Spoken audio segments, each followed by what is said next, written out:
Hai Sob, ketemu lagi sama gue Faisal. Sebelumnya gue udah bikin video unboxing dari Xiaomi 11T. Ya, smartphone ini mendapatkan impresi yang bagus dari gue karena ini menjadi salah satu smartphone flagship harga terjangkau, 5,9 juta tepatnya. Tapi ya, spesifikasinya bagus, desainnya juga bagus banget. Ini warnanya gonjreng, dengan efek gradasi yang cantik. Pengemasannya ini oke banget kalau menurut gua. Xiaomi berhasil membuat sebuah smartphone flagship kalau menurut gua pribadi, tapi ya mungkin memang ada plus minusnya. Minusnya sendiri kalau menurut gua adalah desainnya, bodinya yang cukup bulky, cukup gede, tebal, ya lumayan kurang gak nyaman lah. Dan soal kameranya yang udah nggak pakai OIS tapi pakai ACE. Nah, gue sekarang mau ngebahas sedikit, mungkin review tentang performa dari smartphone terbaru Xiaomi ini. Pengen tahu kayak gimana? So, tonton terus.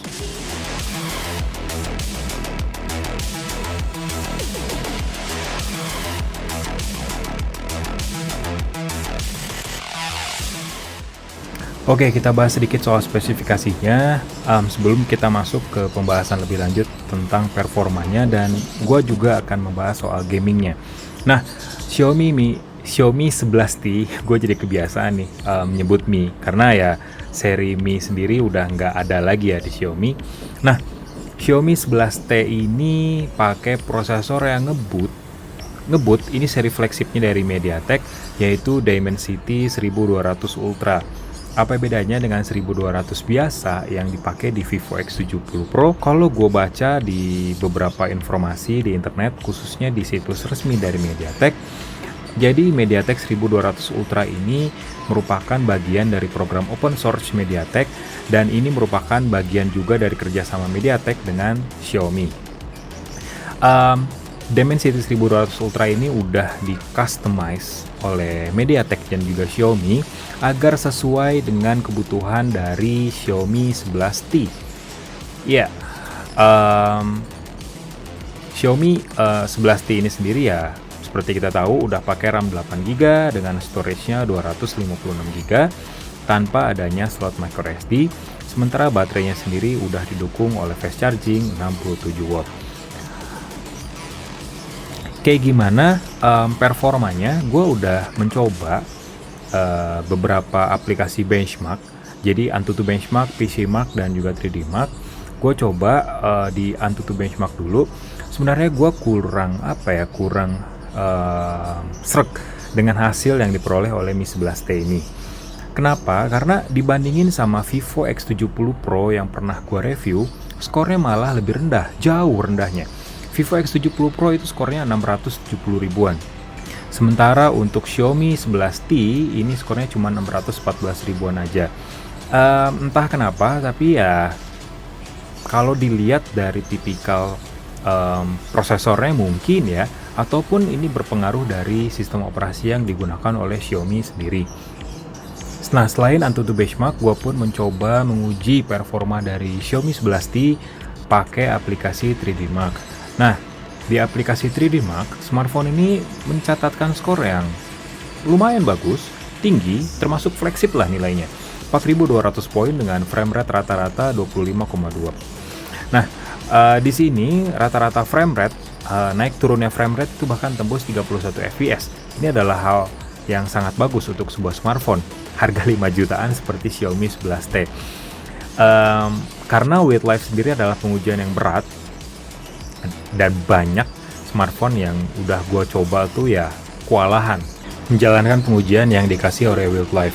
Dan perolehan 15 fps sampai 30 fps ini ya cukup bagus, apalagi di sini kelihatan kalau di grafiknya kelihatan kalau ya cukup stabil lah frame rate yang dihasilkan oleh smartphone ini. Sementara untuk Wildlife stress test, skor paling tingginya itu 4.200-an poin dengan stabilitas 98,8%. Itu sangat bagus karena ya membuktikan kalau performa grafis dari MediaTek Dimensity 1200 Ultra ini terbilang stabil oleh aplikasi 3D Mark. Terus gimana dengan PC Mark? Nah, PC Mark sendiri merupakan pengujian yang merepresentasikan habit kita pemakaian sehari-hari seperti browsing, terus ngetik, editing, dan lain sebagainya. Xiaomi 11T memperoleh skor 10 ribuan poin dengan clock speed yang cukup naik turun. Clock speed tertinggi dicapai di awal pengujian, tapi seterusnya clock speed yang diberikan justru di bawah 1,6 GHz rata-rata, which is itu berada di clock speed efisiensinya, bukan di clock speed yang powerfulnya. Ya mungkin MIUI di sini membatasi performa atau mungkin membatasi clock speed dari MediaTek Dimensity 1200 Ultra agar daya tahan baterai dari smartphone ini jauh lebih awet. Ya ini ada untung enggaknya sih. Untungnya ya daya tahan baterai jauh lebih lama, sementara enggak untungnya ya kita dapat performa yang biasa aja. Tapi ya sebiasanya MediaTek Dimensity 1200 Ultra ya pastinya jauh lebih baik daripada prosesor kelas menengah. Setuju?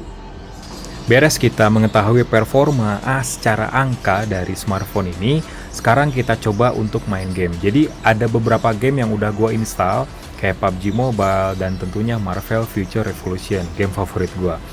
Tapi sebelum kita main game, gue kasih tahu dulu nih, ada fitur game di Xiaomi 11T, yaitu namanya Game Turbo. Nah, di fitur ini kita bisa pastinya ya mengatur pemblokiran notifikasi dan lain sebagainya. Tapi di sini juga ada performance mode buat memprioritaskan bandwidth, touch control sampai ke audio. Nah, ngomongin soal audio, jadi Xiaomi 11T udah didukung sama speaker yang softwarenya itu diracik oleh Dolby Atmos. Nah, ada beberapa equalizer di sini yang bisa kita set, mulai dari rock, jazz, pop, dan lain sebagainya. Kita juga bisa ngatur preset sendiri. Nah, yang mantepnya, speakernya sendiri ini udah stereo. Dan keluaran audionya seimbang banget sob. Karena speaker sekundernya itu nggak bergabung sama earpiece. Which is, ini sangat bagus. Sangat bagus sekali. Oke, kita coba main game PUBG. Kita atur dulu pengaturan individual dari tiap games. Jadi ada pengaturan individual itu kayak touch resistant area sampai ke enhance visual. Gue coba yang ekstrim.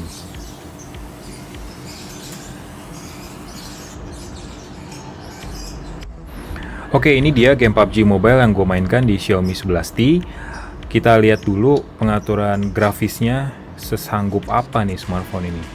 Pengaturan standar sih HD high ya, tapi Ultra HD bisa nggak ya? Dia nggak bisa loh Ultra HD. This option will be available on your device soon. Bisanya HDR doang berarti. Kok aneh ya? Karena Poco X3 Pro aja yang pakai Snapdragon 860 itu bisa Ultra HD. Dan ya skor Antutunya ya sama lah ya, kurang lebih 600 ribuan. Tapi ini nggak bisa ya. Padahal udah gue download loh file dari Ultra HD-nya. Tapi nggak apa-apa lah, HDR Ultra juga masih lumayan bagus, realistik, yang penting bisa. Oke, kita mainin TDM.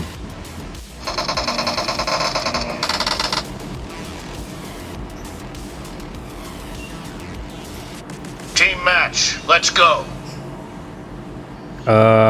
FPS awal kita dapat 60 FPS. Kalau sambil ngerekam bisa nggak? Oke, sambil ngerekam kita dapatnya 60 FPS tetap. Warnanya terang banget loh ini. Enhance visual tuh gokil lah. Enhance visual tuh berarti ngaruh banget ya sama kualitas grafis dari smartphone ini.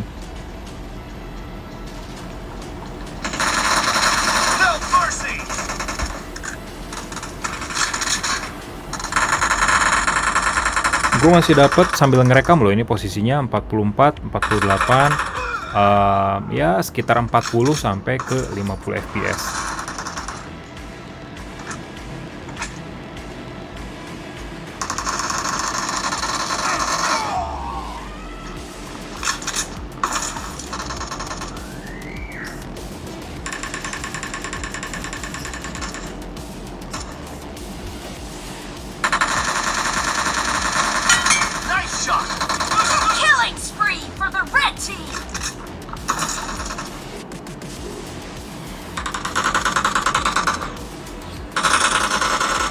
Kita dapatnya masih sekitar 40-an fps. Wajar sih karena kita masih posisinya ngerekam sambil ngerekam layar. Jadi ya berarti kan dua proses berjalan gitu ibaratnya ya. Expired. Reloading. Coba kalau kita stop, apakah naik FPS-nya? Iya, FPS-nya naik, bisa sampai 49 tadi.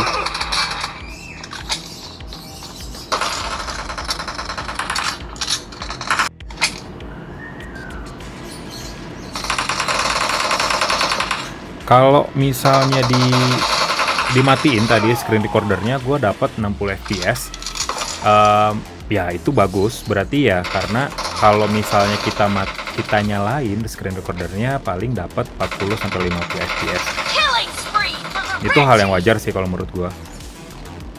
Karena PUBG sendiri kan termasuk game yang berat ya. Cover me.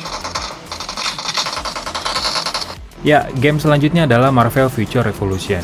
Oh ya, gue lupa ngasih tahu ke kalian kalau pengaturan layar yang gue pakai di smartphone ini untuk gaming test kali ini adalah layarnya 120 Hz.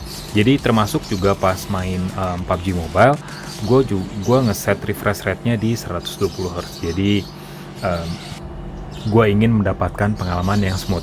Meskipun faktanya PUBG Mobile sendiri nggak tembus 60 fps ke atas ya. Karena koreksi kalau gue salah, setahu gue nggak semua HP Android zaman sekarang yang support PUBG Mobile di 60 fps ke atas, apalagi sampai 120 fps, termasuk juga Marvel Future Revolution. Cuman ya dengan refresh rate 120 Hz menurut gue ya jauh lebih smooth aja sih, jauh lebih smooth, jauh lebih lancar aja berasanya. Nah, kita coba Marvel Future Revolution dengan memainkan Dimensional Duel. Jadi ya Marvel Future Revolution ini adalah salah satu game yang nagih sih kalau menurut gue, karena grafisnya bagus dan gue juga penggemar Marvel. Grafisnya bagus, suaranya oke banget nih. Okay. Leave this to me. Engage target. Malfunction. Locking on. Dengan banyaknya api, objek, dan lain sebagainya, gue bisa tembus ke 44 fps tadi, tapi rata-rata memang di 30 fps dapetnya. Ini gue posisinya sambil ngerekam layar, coba apakah fps-nya malah turun.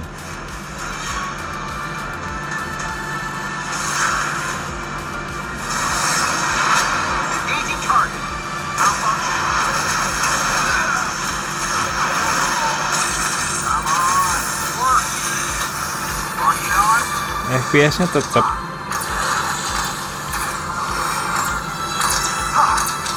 dapat 30-an fps. Ya berarti ya performa smartphone ini ya udah sangat bagus untuk memainkan game berat seperti Marvel Future Revolution.